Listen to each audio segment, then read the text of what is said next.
It was an ordinary morning on a busy city street.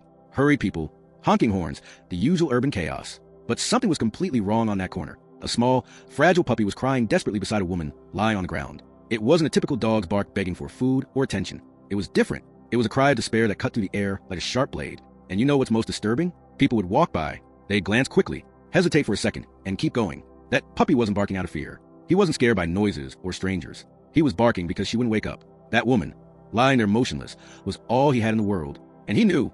Somehow, that little creature knew that something was terribly wrong. But why did people simply ignore it? What goes through the mind of someone who sees a scene like that and decides not to get involved? Have we all lost our humanity in the rush of daily life? Or is there something deeper happening here? The truth is that this scene reveals one of the darkest secrets of human psychology, something that scientists have been studying for decades, and that explains why, even in the face of obvious suffering, we choose to pretend we didn't see it. What happened next will leave you speechless. That puppy was about to do something that even the adults around didn't have the courage to do. And the end of the story? You have to see it to believe it. Stay until the end, because what that puppy did challenges everything we know about loyalty, instinct, and unconditional love. Look, before I continue, I need to tell you something. If your heart aches with this story, if something inside you also revolted at the thought of those people passing by indifferently, you're not alone. And that's exactly why this channel exists, to bring stories that make us feel, reflect, and above all, remember what really matters. If this topic resonates with you, leave a comment below about what has touched you the most so far. Have you ever witnessed a similar situation? Have you ever felt that hesitation between helping or moving on? I read every comment, and your stories strengthen this community we are building together. And look, if you haven't subscribed to the channel yet, now's the time. Your participation here is what makes this channel grow and reach more people with this type of content. Every like, every subscription, every share helps stories like this reach those who need to be touched by them. Hit that red button, activate the bell, and come be a part of this family. Because what you're about to discover about this puppy and this woman goes far beyond a simple street story. That puppy, so small it fit in the palm of a hand, began to act in a way that left even the most hurried passersby paralyzed for a few seconds. He wasn't simply barking beside that woman. No, it was something different, something that went beyond the common animal behavior we're used to seeing. The little dog completely refused to leave her side. It was as if an invisible force held him there, as if he had a mission he simply couldn't abandon. And then the insistence began. An insistence that was frightening in its intensity, its urgency, the pure desperation emanating from such a fragile being. The puppy began to pull at the woman's clothes with its teeth. It wasn't an aggressive bite, nothing that hurt or tore the fabric. It was a desperate attempt to wake her, to make her react, to bring her back. It pulled, let go, barked loudly, pulled again. Its little eyes shone not with anger, but with distress that seemed too human for such a young animal. Then he began circling her, quickly, frantically, as if trying to generate some kind of energy, some movement that could provoke a reaction. He would stop for a second, look at her face, sniff, bark again, and start circling again. It was a pattern, a repeated sequence with a determination bordering on the impossible. That little dog was no more than 3 months old, but he acted with the awareness of someone who knew exactly what was at stake. And here's the hidden truth that many people don't realize. There was absolutely no aggression in his actions. Zero. No growling, no bristling, no defensive posture. It was pure desperation. It was a physical manifestation of an unconditional love that couldn't accept the immobility of the person who meant everything to him. This is important to understand because his behavior wasn't instinctive in the primitive sense of the word. It wasn't about territory. It wasn't about food. It wasn't about basic survival. It was about connection. It was about bonding. It was about not being able to process the idea that this woman, his protector, his companion, simply wasn't responding anymore. Scientists who have studied animal behavior for decades have documented similar cases, but even they admit there's something inexplicable about it. Dogs that refuse to leave graves, animals that travel miles to find their owners, cases of loyalty that defy all evolutionary logic. But seeing it happen live, on that busy street corner, with people passing by and pretending not to see, added a layer of impact that no study can capture. Because it wasn't just about the dog. It was about us. It was about the decisions we make every day when faced with the suffering of others. As the puppy continued its desperate pleas, some people stopped for longer now. You could see the transformation happening on their faces. The initial hesitation gave way to a certain tension, a growing discomfort. It was impossible to completely ignore the scene. The high-pitched bark cut through the noise of the traffic. The frantic movements of the animal drew attention, and the woman there, motionless, created a disturbing mystery. What had happened to her? Why was she on the ground? Was it a medical emergency? A fainting spell? Something worse? But even with this growing attention, no one moved to help. And this leads us on a fascinating psychological journey. There's a phenomenon studied by social psychology called diffusion of responsibility. Basically, the more people present in an emergency situation, the less likely someone is to take action. Why? Because each person assumes that someone else will act. Someone more qualified must be seeing this. Surely they've already called for help. I don't want to get involved where I shouldn't. These are the mental justifications we create in milliseconds, often without even realizing it. And there was that puppy, completely oblivious to all the human complexity, acting with brutal simplicity. Someone he loved needed help. So he was going to do everything in his power to help. There was no calculation, no fear of others' judgment, no concern for consequences. There was only action. There was only love. There was only determination. This puts many of our own choices into perspective, doesn't it? How many times do we fail to act not because of lack of ability, but because of overthinking? How many times does our complicated mindset paralyze us, while the simplest solution would be just to take the first step? The puppy continued. He tugged at her coat sleeve now, harder, using all the tiny weight of his body. Then he ran to the sidewalk, barked at the people, and ran back to the woman. It was as if he were trying to communicate something obvious. Hey, can't you see? She needs help. Please do something. But the words wouldn't come out. Only desperate barks. Only frantic movements.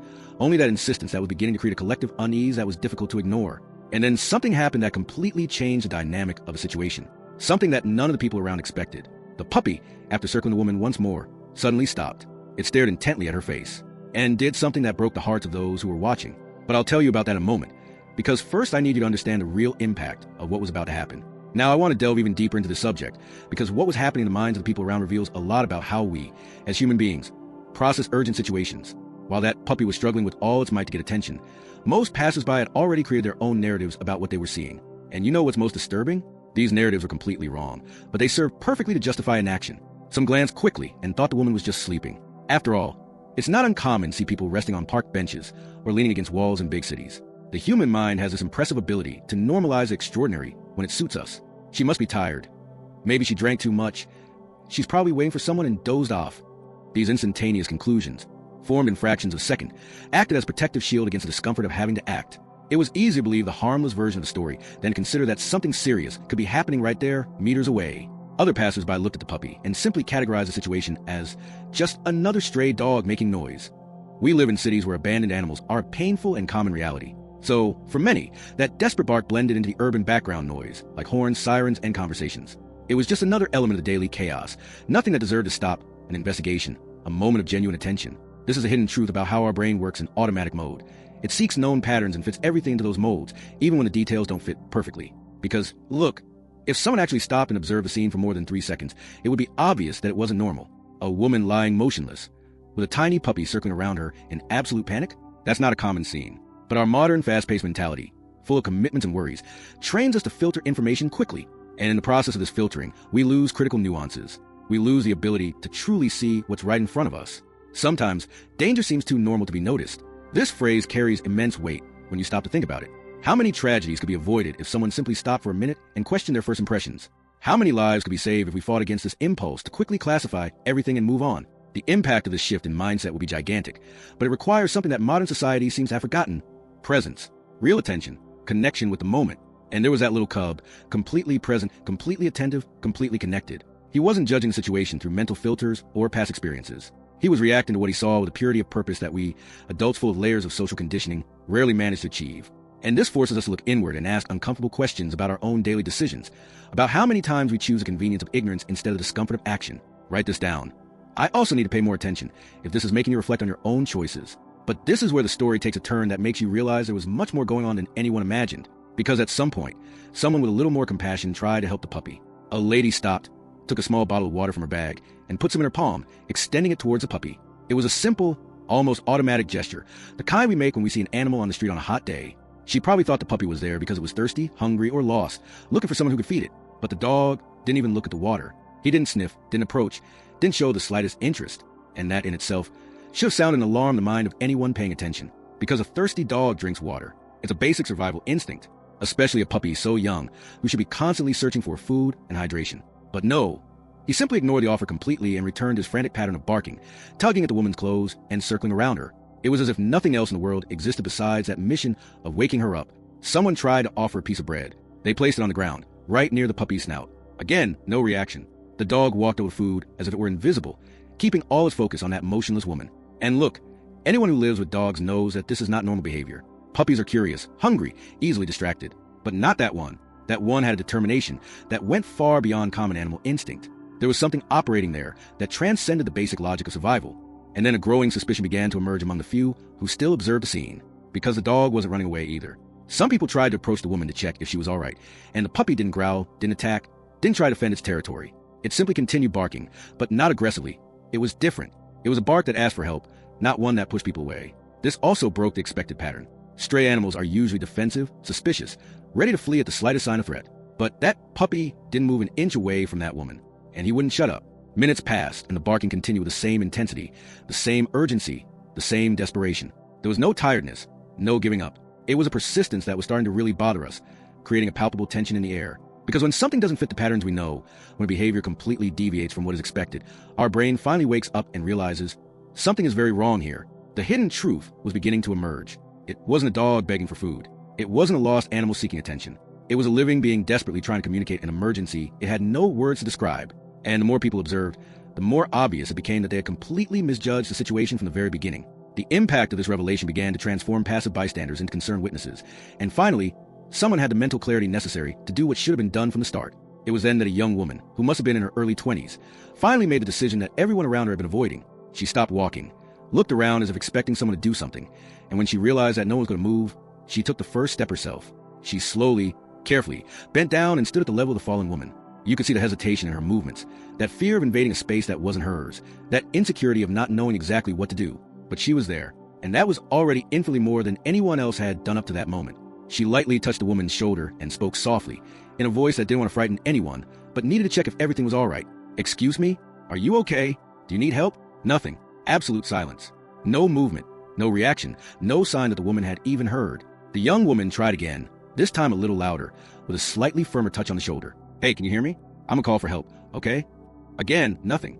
And it was at that moment that the transformation happened on her face. That expression of casual concern became something much more serious, much more urgent. Because when you're faced with someone who doesn't respond, who doesn't react to your voice, your touch, your external stimuli, your brain immediately understands that the situation is critical. It's no longer about someone sleeping or resting. It's about a real medical emergency, about something that could be a matter of life or death. And the young woman felt the weight of that fall on her shoulders at that moment. You could see in her eyes the impact of that revelation, the mental journey from, "I'll just check if everything's okay," to, "I need to act now or something terrible could happen." And then something happened that broke the hearts of those watching. The little dog, who until then had been focused exclusively on the woman, stopped barking for a second. He looked at the young woman who was there, crouched down, clearly worried, clearly trying to help. And he approached her, slowly, almost staggering from spinning and jumping so much beforehand. He got close to the young woman and touched his nose to her hand. It wasn't a request for affection. It wasn't a search for affection. It was something else. It was recognition. It was as if he had finally found someone who understood, someone who saw what he was seeing, someone who was going to do something. The human connection that formed in that moment transcended any barrier of species or language. The young woman looked at the puppy, and you could see the understanding in her eyes. She understood.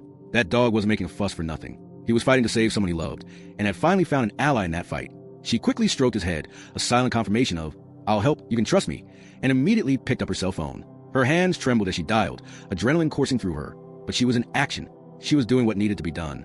And while she spoke to emergency services, explaining the location, describing the situation, the puppy stayed there beside her, no longer barking, just watching, as if it could finally relax a little knowing that help was on the way. It was hope materializing in real time. It was proof that a simple gesture can completely change the course of a situation. And what happened in the following minutes will reveal exactly why that woman was responding and why every second counted. When the ambulance arrived, the paramedics moved with the quick, precise efficiency of those who have seen it all. They knelt beside the woman, performed initial checks, checking her pulse, breathing, and responsiveness. Then one of them looked at his colleague with an expression that needed no words. It was serious. The young woman who had called stood nearby, hugging the puppy that was now trembling in her lap, and asked what was happening. The paramedic looked at her and explained. The woman had suffered a sudden illness. She had probably been there longer than anyone realized, and every minute that passed without assistance had made the situation more critical. Sudden illness. These two words carry a silent terror that most people prefer not to think about, because it can happen to anyone at any time without warning. A stroke, a cardiac arrhythmia, fainting caused by severe hypoglycemia, a seizure followed by loss of consciousness.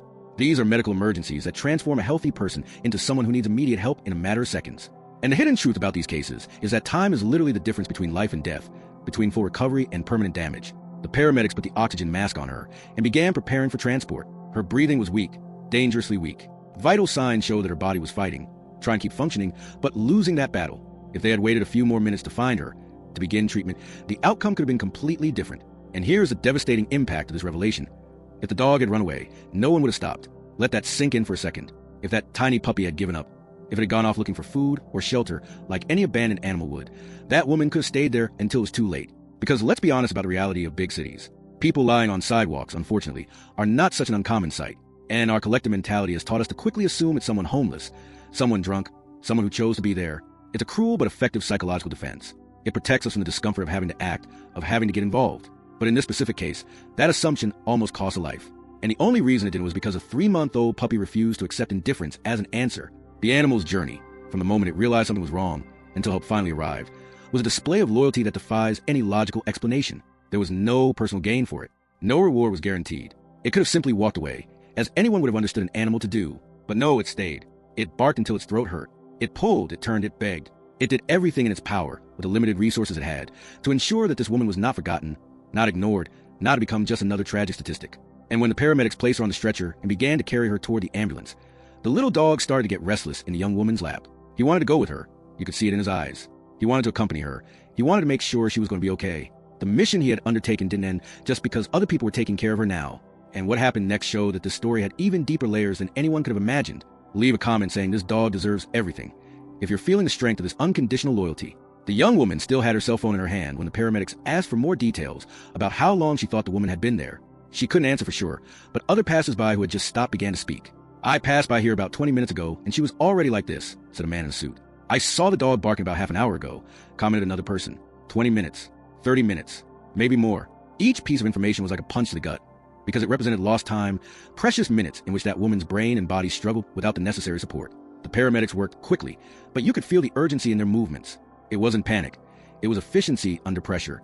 They knew that in cases of sudden illness, especially when it involves the brain or heart, there's a critical window. Doctors call this the golden hour in emergencies. In the first 60 minutes after a stroke, for example, treatment can reverse damage, save brain function, and prevent permanent paralysis. But after that window, the chances of full recovery plummet.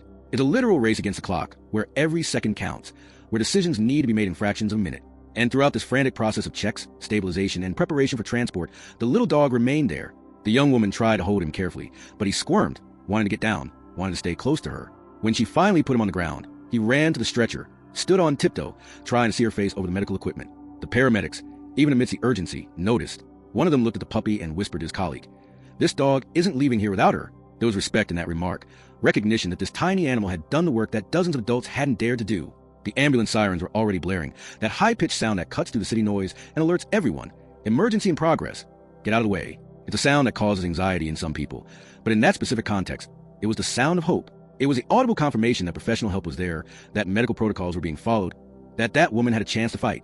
The transformation of the scene from an ignored street corner to an active emergency response point happened in minutes, but it seemed like an eternity to those who were experiencing it intensely. The young woman asked the paramedics if she could accompany the dog in the ambulance, explaining that she was the one who called and that the dog clearly belonged to the woman. They hesitated. There were protocols, rules about companions in emergencies. But then they looked at the puppy, who was now whimpering softly looking at the stretcher, and one of the paramedics nodded. "Come on, but quickly, and hold that dog tight." It was a small concession in the face of medical bureaucracy, but it meant everything at that moment. It meant that the bond between the woman and the animal would be respected, that their journey would remain connected. As the ambulance sped to the streets, sirens blaring through the air, inside was a woman fighting for her life, a puppy refusing to give up on her, and a young stranger who had the courage to intervene when no one else did. And the behind-the-scenes story was about to reveal details that would make it all the more moving. Now I want to delve even deeper into the subject, because what that puppy did wasn't just luck or coincidence. There's a real science behind this behavior that most people are completely unaware of. Dogs have a sensory capacity that goes far beyond what we can comprehend with our limited human perception. They not only see and hear better than we do, they literally sense the world in a different way. And when it comes to detecting changes in the human body, especially in people with whom they have emotional bonds, this ability becomes almost superhuman. Scientific studies have extensively documented that dogs can perceive subtle bodily changes that go completely unnoticed by us. They detect changes in heart rate through minute vibrations. They can sense variations in body temperature from a distance. Their sense of smell, which is between 10,000 and 100,000 times more sensitive than ours, picks up chemical changes in sweat, breath, and hormones that the body releases during stressful situations or medical emergencies. When someone is having a stroke, a heart attack, or any other sudden illness, the body undergoes immediate chemical and physical transformations, and dogs perceive this. But it's not just about heightened senses. There's another crucial component here, the recognition of unconsciousness. Dogs that live with humans quickly learn normal behavioral patterns. They know when you're sleeping versus when you're unconscious. They know the difference between rest and something wrong. Because when you sleep, there are still micro movements, regular breathing patterns, responses to stimuli, even minimal ones. But when there is unconsciousness caused by a medical emergency, all of that changes. Breathing becomes irregular. The body becomes completely inert in a way that is not natural. And dogs pick up on these inconsistencies instantly. And here's the part that many people find hard to believe. Even puppies can act like this. It doesn't require years of training or a lifetime of companionship. The protective instinct in dogs is deeply rooted in their genetics, a result of thousands of years of evolution alongside humans. When a dog, regardless of age, recognizes that its human is in danger, something is activated within it. It's almost as if a switch is flipped in the brain, prioritizing that person's safety above all else, including its own basic needs. That's why that puppy refused water and food. That's why it didn't leave for a second. Its instinct was screaming that nothing else mattered besides getting help for her. Scientists who study canine behavior call this a secure attachment bond. It's the same type of connection that human babies develop with their caregivers, but in dogs it manifests in extraordinary ways. They become hypervigilant about the well-being of those they love. And when they detect that something is fundamentally wrong, they enter an alert mode that simply doesn't switch off until the problem is solved or until they're physically exhausted trying to solve it. The impact of this revelation completely changes how we understand relationship between humans and dogs. They are not just pets. They are evolutionary partners who have developed specific abilities to protect us, to warn us about dangers that we cannot even perceive on our own. And that 3-month-old puppy demonstrated this with brutal clarity on that street corner. Write this down. This explains everything. If you now understand the magnitude of what you witnessed. Inside the ambulance, while the paramedics continued monitoring the woman's vital signs, the puppy finally began to change its behavior. The young woman who had come along held it in her lap. And for the first time since the whole situation began, the puppy stopped struggling. It stopped trying to jump, stopped whimpering desperately. It stayed there quiet, but with its eyes fixed on a woman lying on a stretcher, surrounded by medical equipment, receiving oxygen, being cared for by professionals. It was as if it finally understood that its mission had been accomplished. It had succeeded. It had done the impossible. It had transformed indifference into action, silence into urgency, abandonment into rescue. When they arrived at the hospital, the medical team was already waiting. This is protocol in cases of sudden illness. The ambulance notifies them beforehand, and the hospital prepares to receive the patient with everything ready. The woman was quickly taken inside, disappearing through double doors that closed behind the doctors. And the young woman remained there in the waiting room, still holding that puppy who was now trembling not from despair, but from pure physical and emotional exhaustion. He had given everything he had. He had screamed until his voice was weak. He had run, pulled, begged, and now finally he could rest. But here's the hidden truth about situations like this, something almost no one stops to think about. What happens afterward? What happened behind the scenes after the sirens stop, after the red and blue lights go out, after the immediate urgency passes? There's an enormous emotional weight, a psychological consequence that falls on everyone involved. The young woman who had stopped to help was processing the shock of finding someone in critical condition. Her hands were still trembling. Her heart was still racing. She had made decisions in seconds that could have changed the course of a person's life, and now she had to deal with the impact of that. And the puppy, incredibly enough, was also processing all of that in its own way. Animals feel trauma. They feel post-traumatic stress. They feel the weight of intense situations. That puppy had gone through something that tested every fiber of its being, and you could see in its little eyes a mixture of exhaustion and something that can only be described as relief. It wasn't happiness yet, because it didn't know if she would be okay, but it was the relief of knowing that it had done everything right, that it hadn't given up, that it had fought until it got the help she needed. Hours passed in the waiting room. The young woman managed to contact the woman's family through documents she had with her. They arrived terrified, grateful, shocked to discover what had happened. And when they learned the full story, when they understood that a 3-month-old puppy had been the only one who hadn't given up, the tears came. They weren't tears of sadness. They were tears of gratitude. That kind of deep emotion you feel when you realize how close you came to losing someone, and how miraculous the series of events was that prevented that loss. And then came the news. The woman was stable. The doctors had managed to stabilize her vital signs, identify the cause of the sudden illness, and begin the appropriate treatment. She would need time to recover, but she would survive. And the prognosis was positive precisely because help had arrived within that critical window. If they had delayed another 15, 20 minutes, the story could have been completely different. But it wasn't. And the reason for that was there, curled up in the lap of a kind stranger, a puppy that refused to accept the world's indifference. When the family finally got to see the woman, even briefly, they returned to the waiting room with a specific mission. They wanted to see the dog. They needed to see with their own eyes that little creature that had saved the life of someone they loved.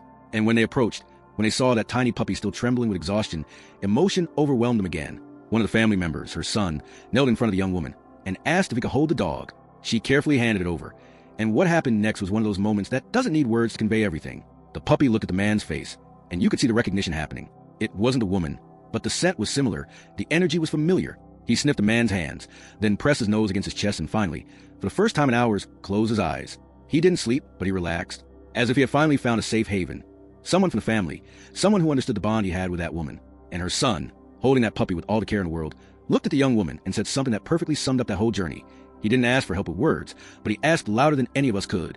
This phrase carries a profound truth about communication, about empathy, about our ability to understand requests that come in forms different from what we're used to. The puppy couldn't speak, couldn't explain linguistically what was happening, but it communicated with such intensity, with such persistence, with such pure emotion that it was impossible not to understand if you really paid attention. And there lies the crucial point of this whole story. Paying attention, really seeing, really listening, really caring. Because in the end, what made the difference wasn't advanced technology or specialized medical knowledge. Those things came later and were essential, yes, but the turning point happened when an animal refused to give up and when a person had the courage to stop and act. It was these two things, working together, that transformed potential tragedy into a story of survival. And this forces us to reflect on our own daily decisions, on how many times we go through situations that seem normal on the surface, but that, if we look closer, would reveal hidden urgencies. The impact of the story goes far beyond that street corner, that specific day, those people involved. It's about the mindset we choose to adopt as we navigate the world. Do we choose the convenience of ignorance or the discomfort of action? Do we choose to assume everything is fine or to investigate when something seems wrong? Do we choose to pass by or do we choose to stop? These are small decisions in each individual moment, but collectively they define the kind of society we create, the kind of world we live in. While many passed by, one puppy stayed, and that's what saved a life. Let that phrase really sink in. It wasn't the strongest that made the difference. It wasn't the smartest. It wasn't the most prepared. It was the one that refused to give up, that maintained persistence even when it seemed futile, that believed its voice, however small, deserved to be heard.